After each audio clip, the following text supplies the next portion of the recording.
Fala galera, olha eu aqui novamente, Roninho dos Teclados. Como eu prometi no vídeo anterior, terminar sobre o assunto do Comênios, né? Para quem não conhece, para quem está pesquisando, para quem vai conhecer agora, quem está acabando de conhecer, o Comênios ele é tido como o pai da didática, né? Porque foi um dos primeiros caras. Claro que muita gente já pensou antes, né? Você vê na Grécia aqueles filósofos tinham seus discípulos, né? Você vê na Bíblia, tinha os levitas, né? Os escribas, né? Que eram passados, né? Era a tribo de levitas que, né? Você vê até o Samuel, né? A Ana levando o Samuel para ser levita, para ele aprender a escrever, a traduzir, a ter as ordens, né? Você vê que, né, já tinha os jesuítas, já tinha a igreja católica ensinando e coisa assim, né? Tá entendendo? Mas de fato, o Comênios foi o primeiro cara a pensar, tipo assim, em passar uma didática, um ensino, um modelo que realmente tivesse prontidão, tá entendendo? Como eu citei as várias vezes no vídeo anterior, que ele fala que ele já entrou na escola tarde, né, um pouquinho tarde. Aí já tinha alunos à frente dele que já tinha certos conteúdos em mente, já tinha aprendido vários conteúdos, tá entendendo? E ele entrou de vez e, peraí, como é que eu posso acompanhar esses alunos se ele como é que eu posso dizer, se ele já tem uma certa bagagem, né?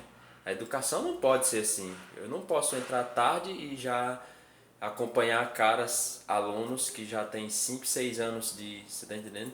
Ele foi o primeiro cara de fato a pensar sobre isto, né?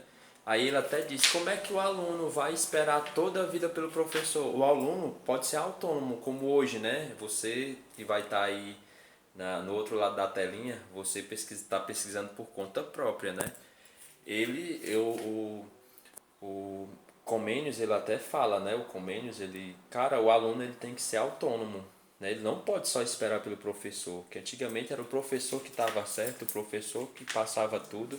Ou seja, ele queria que o aluno tivesse uma curiosidade. Cara, se tivesse um livro, se o professor dissesse amanhã a gente vai estudar geografia, relevos, essas coisas assim, o cara ia lá, pesquisava um livro, né? Pesquisava em alguma coisa, perguntava a alguém, conversava com o professor. Aí ele até sentia falta disso. E o professor não exemplificava, toda a vida era aquela mesma coisa, né? Tá entendendo? Não tinha. Ele queria tipo direito, ciências, né? Astronomia, coisa que a Igreja Católica retia isso aí, tá entendendo? Ele até fala, né? Cara, a didática tem que prender o aluno, tem que fugir do tédio. E outra coisa, ele apanhava. Se ele não pegasse de vez o conteúdo, ele até dizia, cara, como é que eu vou pegar um conteúdo desse? Se o professor passa de jeito, o professor não dá um exemplo, o professor não cita algo, o professor não me chama. É, tá mais ou menos assim, mas né, não, já vem logo de prontidão, palmatória, acertou é daquele jeito, tá entendendo? Não prende o aluno, não prende a curiosidade, não chama o aluno para si, né? Por isso que ele sente essa falta pelo que ele passou, pelas dificuldades que ele passou quando criança, né? Porque de fato ele estava precisando de alguma coisa. Até hoje a gente vê alunos, né? A gente vê reclamações de professores, pessoas licenciadas ou não, né? Falando, cara, o cara sabe muito. Eu mesmo já tive professores assim, né? Cara, o cara sabe muito. Só que o cara se perde, o cara fala ligeiro, o cara não tem calma, o cara não se expressa, a gente pergunta o cara, né, tá entendendo? Ou às vezes ele não sabe dar aula mesmo. Por mais que ele seja um bom professor, tenha caráter, seja íntegro, saiba do conteúdo. Por isso que a importância aí de disciplinas como Libras, para você, como eles até falam, a educação tem que ser para todos, né? Entendendo? Libras, você vê disciplinas de psicologias, né, na área da pedagogia, a gente vê a própria didática, né? A gente vê a própria estrutura, tá entendendo? Porque a gente vai entrar numa sala de aula, antigamente era o aluno que tinha que se adequar às escolas, à sala de aula. E hoje a gente sabe que não é assim. Você está entendendo? a escola que tem que se adequar ao aluno, né? Você está entendendo? Você vê que naquele contexto o Comênios dizia assim, cara, o surdo ele tem direito de aprender, o cego ele tem direito de aprender, as mulheres têm direito de aprender porque a educação de fato era só para homens, né? E quando de fato começaram a quebrar essa rotina de na sala de aula, a Igreja Católica tinha assim, as meninas de um lado, os meninos de um outro, uma certa separação, né?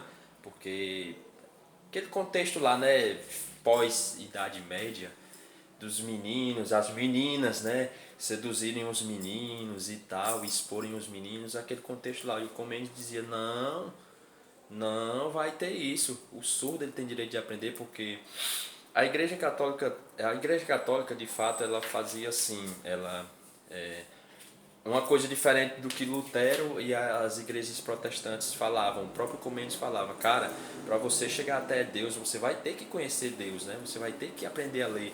O Comênios, ele gostava de dizer que toda a igreja, toda a nação, todos os seres humanos, ele tinha por direito de aprender a ler, a escrever, a interpretar, né?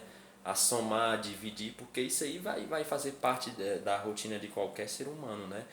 Pra tu ver que ele tinha tanta sede assim que a educação, que os planos dele, a ideia dele chegassem de fato a todos, que você vê que a Igreja Católica lia a Bíblia, mas proibia. Se você teve uma certa época da Igreja, que uma certa época que a Igreja proibia até as xerox, as cópias, né, mais conhecidas da Bíblia. Por exemplo, se eu sou católico, se eu tivesse uma Bíblia em casa, a Igreja não, de fato, não deixava, porque isso aí ficava para as autoridades do clero, né, os papas, os padres, a galera da instituição. Já Comênio, já Lutero, a reforma protestante, dizia não, você vê que Lutero pregou as 95 teses e começou a traduzir para o alemão, para não sei o quê. E o Comênios vem depois, ele nasceu em 1592 e morreu em 1670, né? Aí ele fala na didática magna, didática, né, que é ensino, magna, grande, né, todo mundo. E ele também publica um livro chamado Pampeia, que é pan, todo, né? Peia é ensino, né? Ensino para todos. Algo parecido com a didática magna, tá entendendo? Aí ele inclui mulheres, porque naquele tempo não tinha inclusão de mulheres. E quando houve a igreja separava, né? Tinha uma certa. E ele dizia: não, não tem esse negócio. Você vê como o cara era fora do seu tempo, né? Isso em 1600, macho. O cara pensava: não pode ter distinção de negro, não pode ter distinção de pobre, não pode ter distinção de mulheres, não pode ter distinção. Você está entendendo? Porque a educação era só para o clero, mosteiros, a galera em geral, os nobres ricos, né? E ele disse, não, todo mundo vai aprender. Ele tinha tanta sede assim que o seu plano de fato desse certo, né? Para hoje, a galera da linguística, da pedagogia, da didática, estrutura, de todos os cursos de licenciatura de letras, matemática, filosofia, tá entendendo? Hoje a gente pudesse, como é que eu digo, de fato estudar. E também vale ressaltar que naquele tempo, assim quando o Lutero rompeu de fato com a Igreja Católica, você vê que os caras, né, veio o renascentismo, veio o iluminismo.